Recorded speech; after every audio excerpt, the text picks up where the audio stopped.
Hello, this is Valia from Lucky Fox Knits, and today I have a new original design to share with you. This pattern comes in 4 different sizes, and today I'm going to be knitting the small size. If you're interested in a different size, please refer to the PDF knitting pattern, which you can find in my Etsy shop, Lucky Fox Knits. I'll leave a link in the description below. What we will need for this pattern is a worsted weight yarn. It can be any worsted weight yarn, and that's the most common thickness that you'll find just about everywhere. I'm going to use this pink fuchsia today, and a contrast color. This will be for the 2 pom-poms, and I find that these fuzzy yarns make excellent pom-poms, so that's what I'll use. You will also need US size 8 straight knitting needles like this. These are by Serendipity, which is one of my favorite knitting needle brands. You will need some double pointed needles, also in a size 8. You'll also need 3 stitch markers and a couple of medium-sized buttons. I've been waiting to use these on a special project. Can't wait to use these today. Lastly, you will need some sewing thread to sew the buttons on, as well as a tapestry needle and a regular sewing needle. We're going to begin by casting on 54 stitches onto our straight knitting needles. With our stitches cast on, now we're going to work 4 rows in garter stitch, knitting every row.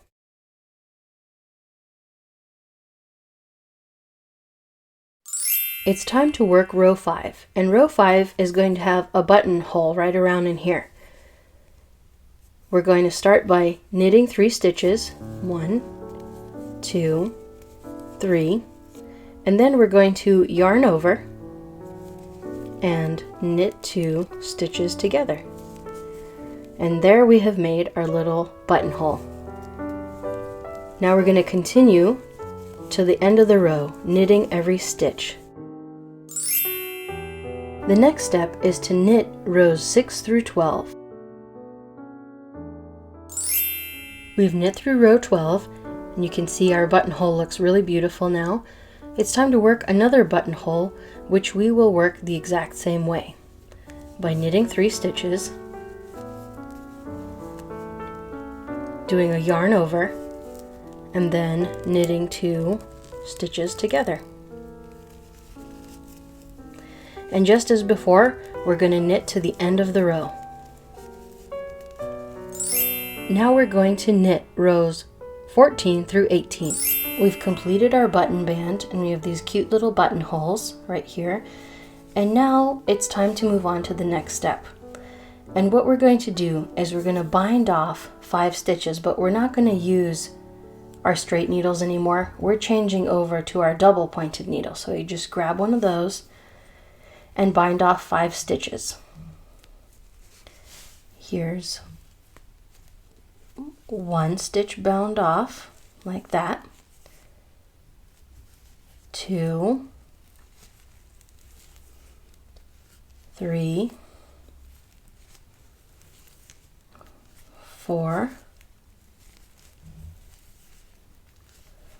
5. Now this is a really good point right here to do a color change. And if you're following along with the written pattern, it will say to bind off 1 more stitch, the 6th stitch, in another color. So I'm just going to demonstrate what that looks like. You're going to bind off 1 more stitch and using the new color. And then you will continue knitting in the new color. So it will look like that. Okay?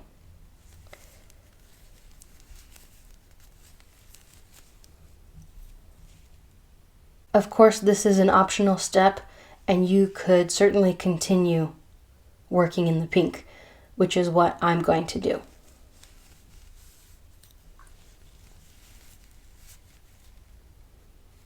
Because I'm choosing to stay with the same pink and I'm not going to change colors for this hat, I'm just going to do that same step with my pink here.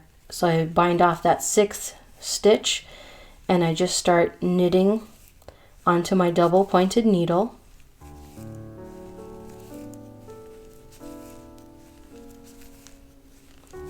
And then when my double pointed needle gets pretty full of stitches, I will just grab a second one and continue knitting.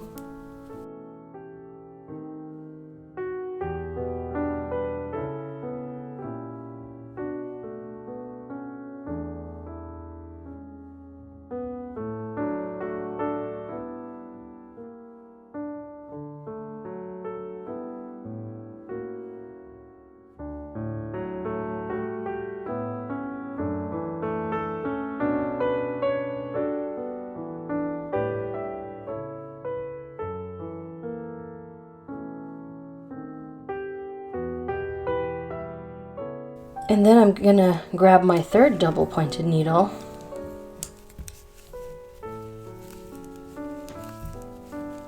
and keep knitting onto it.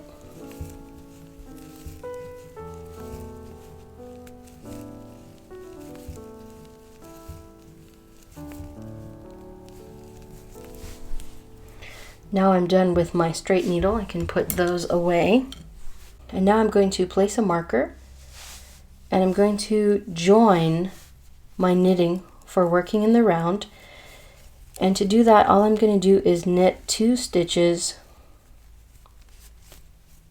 on here like this, from this needle to this needle, and that just helps my marker not fly off my needles. That just keeps the marker in place. And the next step is to knit 7 rounds, and as you've noticed, we are now working in the round.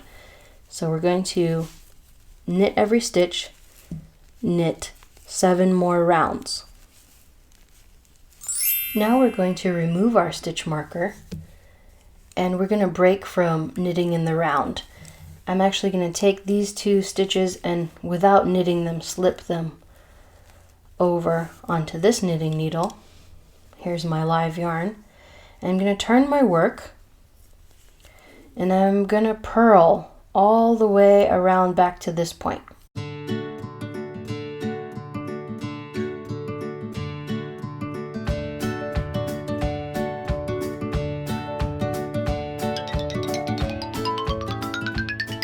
We are now creating the face opening of the hat, and we're going to do a little bit of shaping on either sides of, well, where the chin is going to be.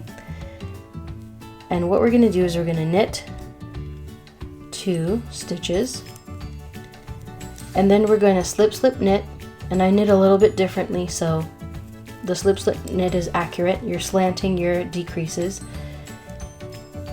in that direction, and you're going to knit to the last 4 stitches. Here we are, we have 4 stitches left, and now we're going to knit 2 together and knit the last 2 stitches. And again, I knit a little bit differently, so the knit 2 together is an accurate instruction. And now we're going to turn the work, and now I'm going to purl all the way back.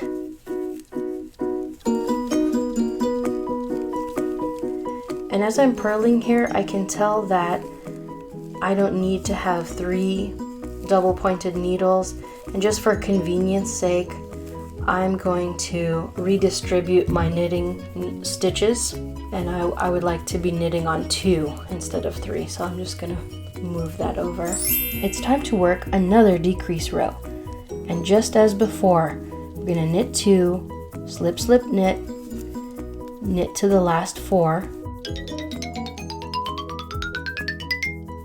and now we're going to knit 2 together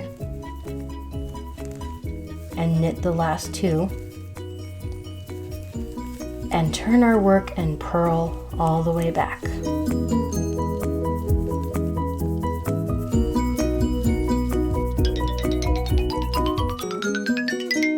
We're going to work that decrease sequence one more time, and knit 2, slip slip knit, work to the last 4,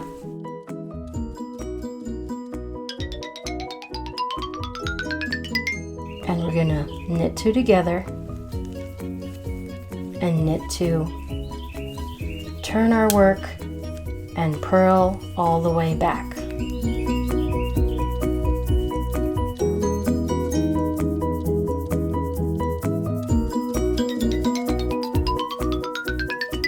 We're done with our decreases. We should have 42 stitches on our knitting needles, and the next step is to work 6 rows in stockinette stitch. As you work, you may find it is comfortable to reduce your knitting needles down to 1, and that's what you'll see me doing. I'm going to knit 11 stitches. 1, 2, 3, 4, 5, 6, 7, 8, 9, 10, 11, and then we're going to place a stitch marker and knit 10. 1, 2, 3, 4, 5, 6, 7, 8, 9, 10, and place another stitch marker and knit 10 more. 1, 2, 3, 4, 5, 6, 7, 8, 9, 10. And we're placing our last third stitch marker, and we should have 11 stitches remaining. 1, 2, 3, 4, 5, 6, 7, 8, 9, 10, 11. Perfect. And we're going to turn our work and purl across, slipping the stitch markers as we reach them.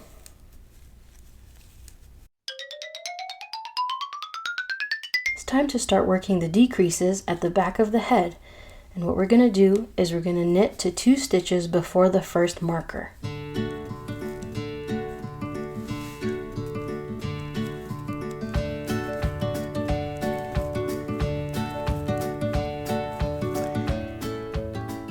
And then we're going to knit 2 together.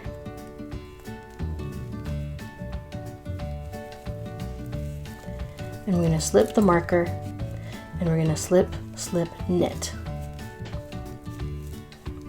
And like I said, I'm kind of a mixed continental knitter mixed with other styles, but that instruction that I'm giving you is correct, and this part it's best to follow along with the written pattern so that it's less confusing.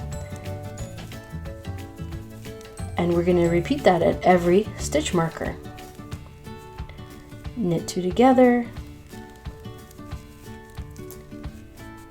and slip, slip, knit.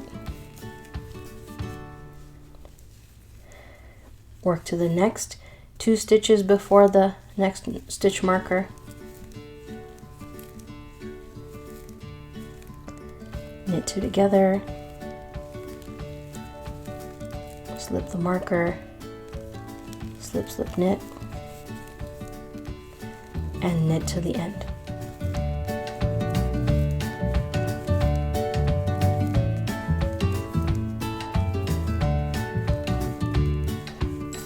We're going to turn our work and purl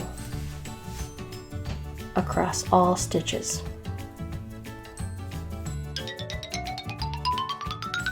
Now we're going to repeat that decrease sequence 3 more times. Now let's work our last decrease row. And we're going to knit to 2 stitches before the first marker, like this. And then we're going to knit 2 together,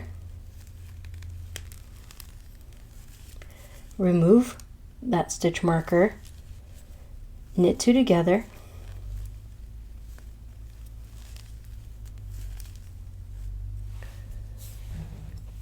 and then we're going to remove the next stitch marker.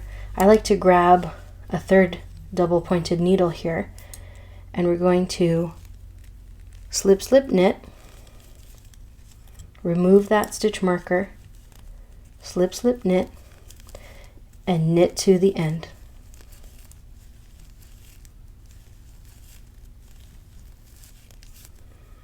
Now we are perfectly positioned to work the last step, which is to turn our work inside out, which I have done, and work a 3 needle bind off.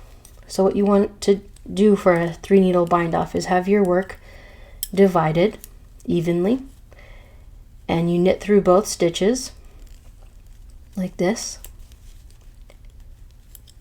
one more time. And then you pull the previous stitch over top of the first one. I love this bind off. It creates a completely seamless design.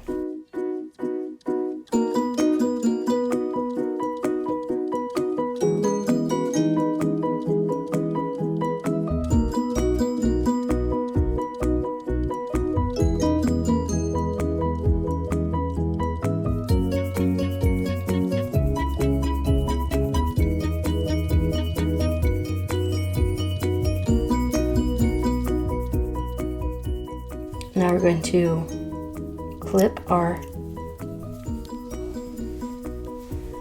thread there and pull the loose end through the last loop.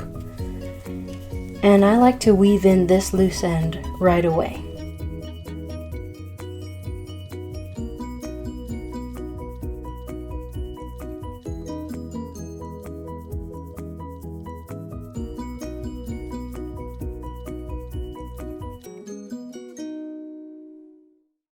The next step is to pick up stitches around the face opening and create a trim so that this is a finished edge here. What I'm going to do is, starting at the 2 base stitches here at the bottom of the chin, working into the V, I'm going to pull up a stitch, and then I'm going to start pulling up stitches, picking up stitches along the edge. And the sequence is pick up 3, skip a space where you could pick up a stitch and go into the next one. 1, 2, 3, and then skip a space. 1, 2, 3, and so on, so forth, all the way around. When that first knitting needle fills up, just grab another double pointed needle and continue. Now we're going to count our stitches. We want to have 40 stitches picked up.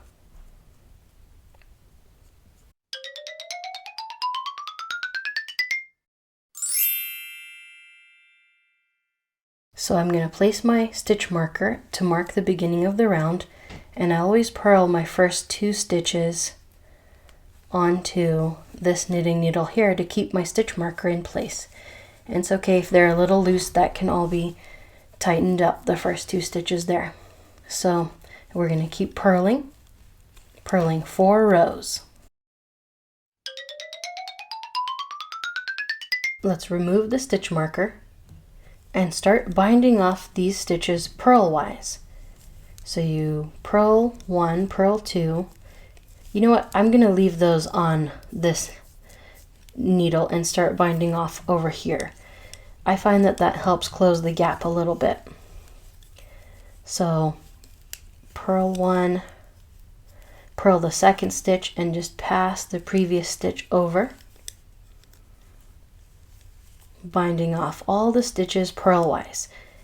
Now it's important that you don't bind off too tightly, and a good test of if you are binding off at the right looseness, the right tension, is you test the stretchiness here and then you test the stretchiness of your bind off, and they should be about the same.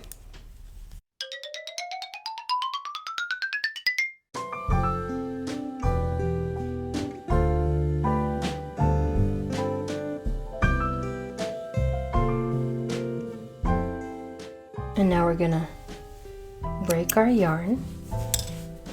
Now we're going to pull the loose end through our last and final loop, and we're going to thread it into a tapestry needle and weave in this loose end. And how I like to do this one is I go through both sides of the stitch on this side, and I turn my work around, and then I just go through the top of this last stitch right here.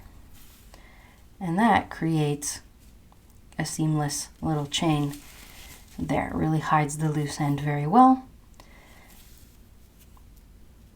So let's weave this loose end in.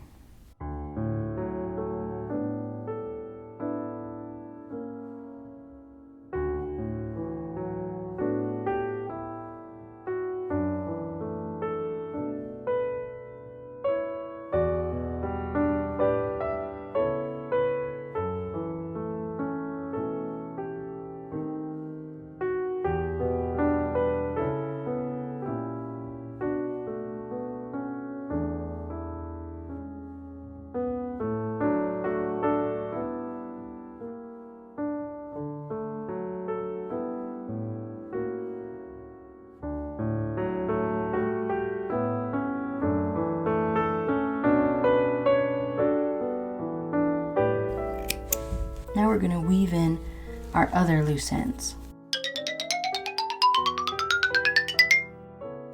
It's time to sew on some buttons, and when choosing the thread, choose a color that matches your buttons, not necessarily your piece. So I'm choosing this brown thread here because my buttons feature some brown colors. And when you place your button, you want it to fall right under the hole. So what I do is I kind of take a pin or a needle, and it shows me where the button will fall. And then I sew in place 3 times.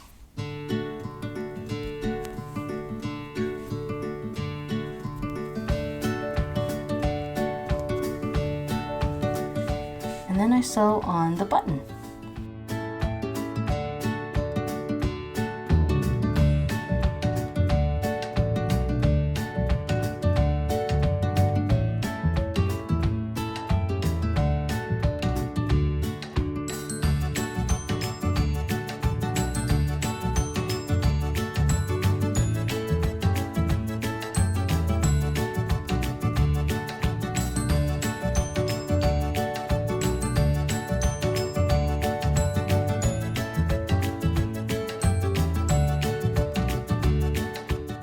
And just before I am finished sewing on my button, I will wrap the thread around the button 3 times, and then I tie it.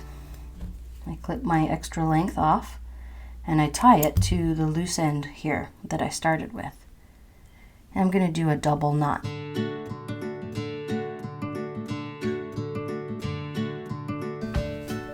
And then I put that button on. And it's time to sew on the second button, which is going to go right here.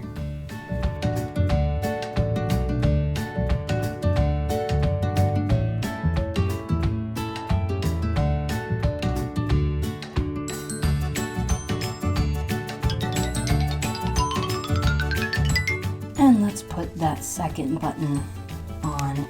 The only thing left to do is sew on our pom-poms. And if you want to know how to make these, watch my videos on how to make a perfect pom-pom. What we're going to do is thread the 2 tails at the bottom of the pom-pom one at a time. And for a double pom-pom hat, I look at this little arrow at the top of the hat, which is formed by the decreases that we knit, and I count 6 out. 1, 2, 3, 4, 5, 6.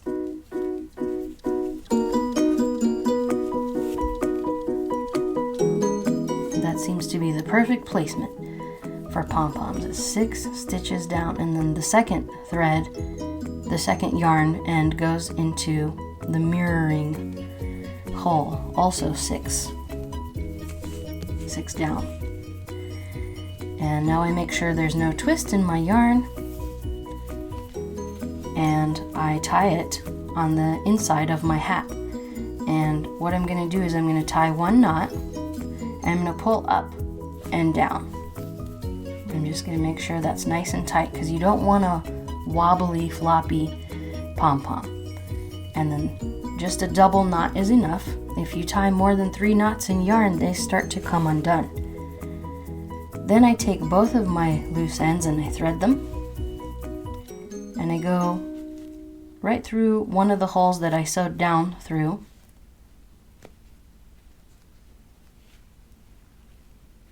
And I sew up like this, and then I push the needle through the actual pom-pom like this, pull it tight, and that way when I clip my loose ends, they get hidden in the pom-pom. And we're going to trim this pom-pom and make it look really good, but first let's put on the second one in just the same way.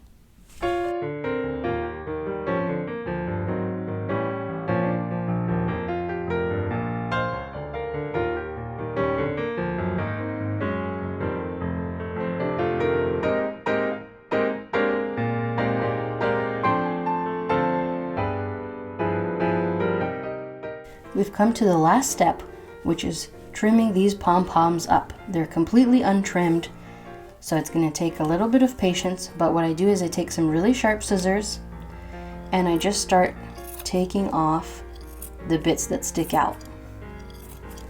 And as I'm working, I'm going to give my pom-poms a brush with one of my fingers or my hand like this, and sometimes a good shake to make sure the ends that stick out kind of come out.